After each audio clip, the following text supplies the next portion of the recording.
Welcome to the Ultimate Fertility Guide live stream that is being shared with you after the event because we tried to go live at 7:30 and the gremlins got the better of us. So I'm going to, without further ado, welcome Pamela Hirsch, founder of the BabyQuest Foundation, to tell you about the amazing foundation that she's created. How are you, Pamela?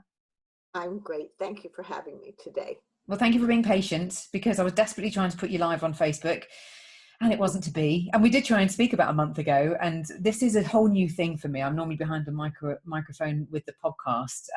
We've spoken before, and when we spoke, I was really just fascinated by the journey that you and your family have been on that's led you to do the work that you are doing. So just tell us what happened, what led you to this point to create the BabyQuest Foundation. If you had asked me about 7 years ago anything about infertility, I would not have known much because I was in a completely different field. But after infertility affects your family, as it did ours, it really opens your eyes. I have 2 daughters and 4 granddaughters, and the first granddaughter was born via IVF. It worked the first time. Second time was a natural surprise for that daughter. And then there was the daughter who, at 28, she and her husband decided to try to start a family. And there was one miscarriage after another.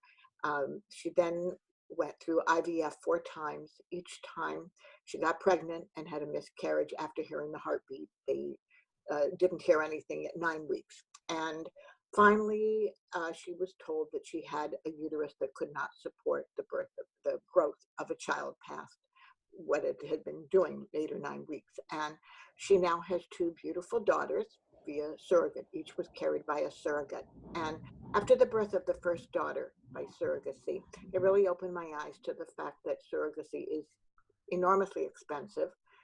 Our family was extremely fortunate financially to be able to help with both surrogacies, and many people cannot afford IVF, in vitro fertilization, let alone surrogacy.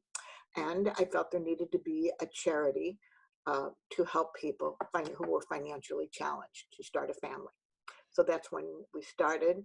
I started BabyQuest. The first recipients were in March of 2012. Okay, so 6 years. Yes, 6 years. And after giving the first recipients at that time, I believe there were two or three. This week, we gave recipient number 80 through 89 or 90. I think I've lost count. Wow, but we're okay. Approximately 90, given out over $1 million in cash and cash equivalents, and have produced 59 babies.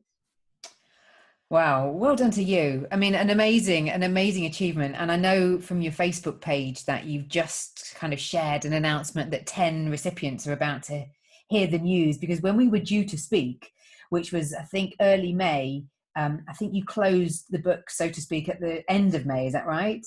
The 3rd of May, yes. And then it takes us about 4 to 6 weeks to do the reviews, the committee reviews, the deliberations. And yes, over the last few days, we have contacted those 10 people who will be recipients, and unfortunately had to notify those who would not get a grant. And I got an interesting email from one of last year's recipients, or I think a year and a half ago, I'm not quite sure, I don't remember.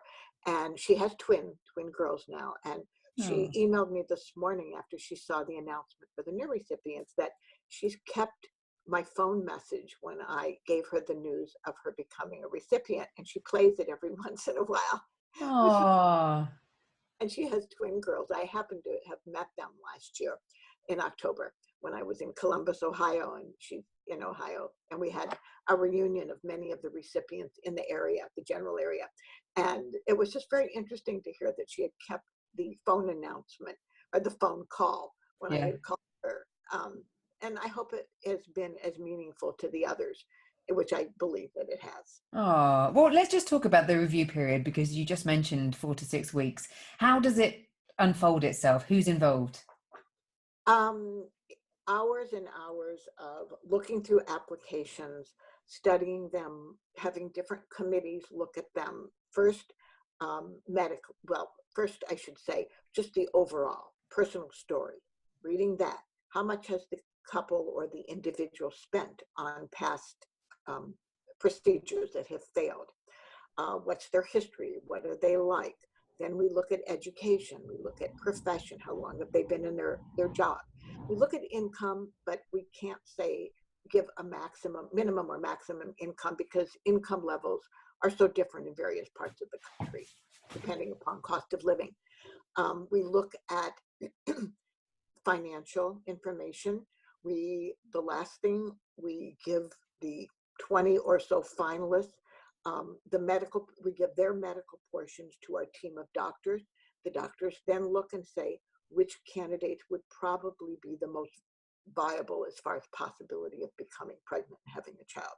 So then we just put all the factors together and try to weigh them. We try to be diverse as far as ethnicity, as far as sexual orientation, as far as geography, just about anything that would broaden our base.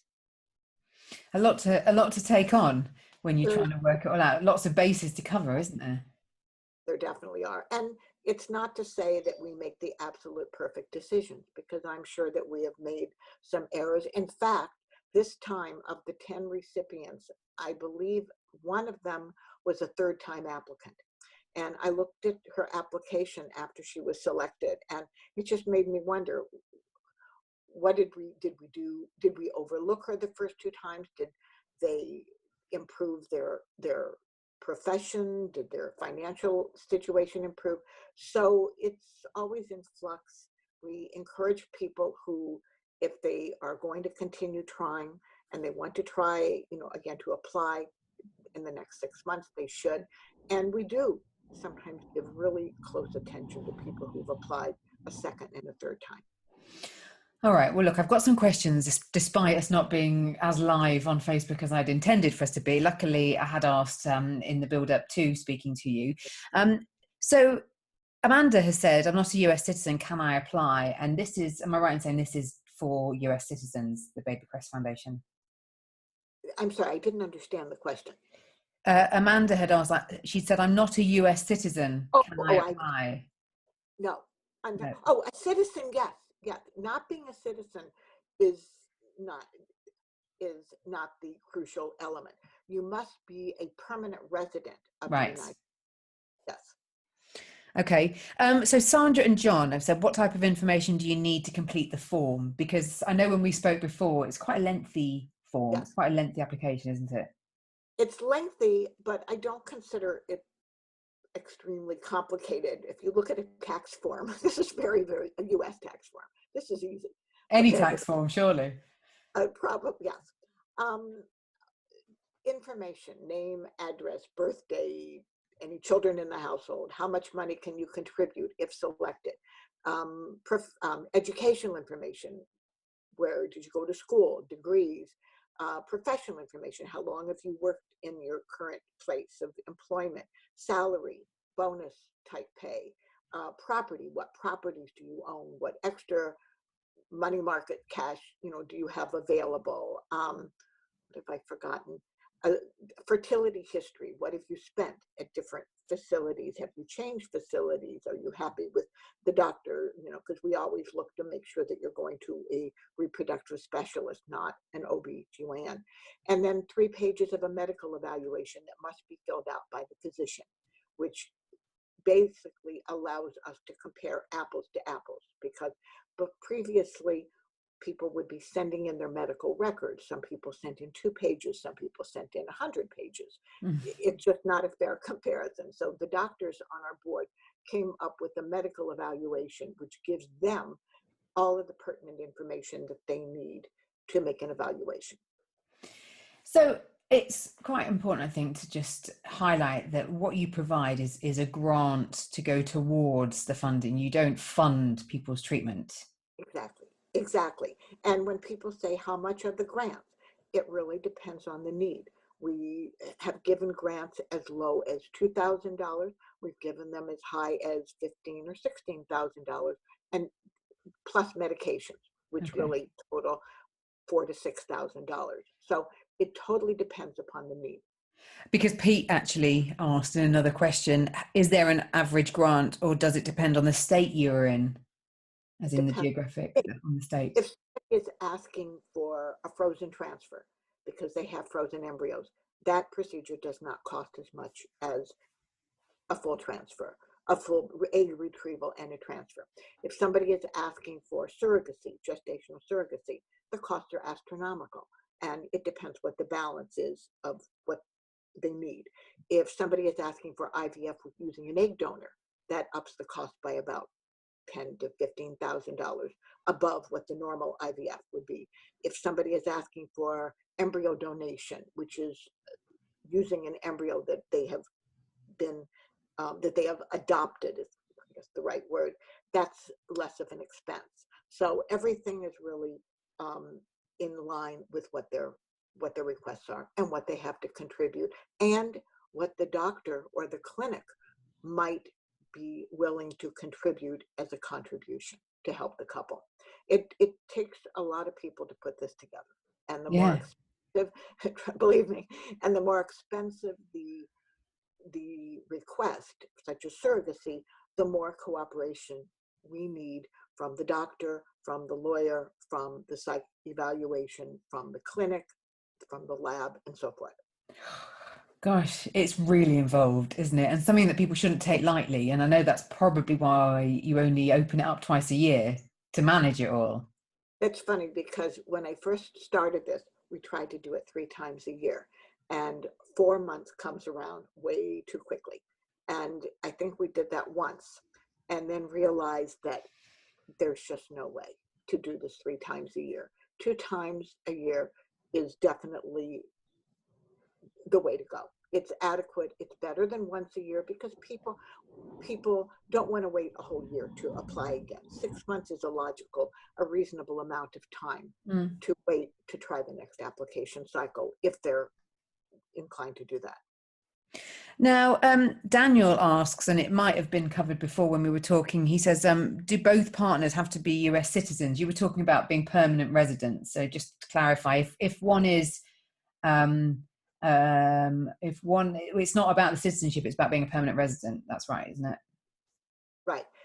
The reason we say that is that it is difficult enough to control where the money goes and the expenses in a clinic that, when I say local, meaning any place in the United States, laws, everything is different. Insurance is different in different countries, and the standard of medicine is different, and there's just no way that we could get into that. So the procedure has to be done here in the United States. Tracy Anna said, I'm a single woman looking to have a baby on my own. Am I eligible? Oh, yes.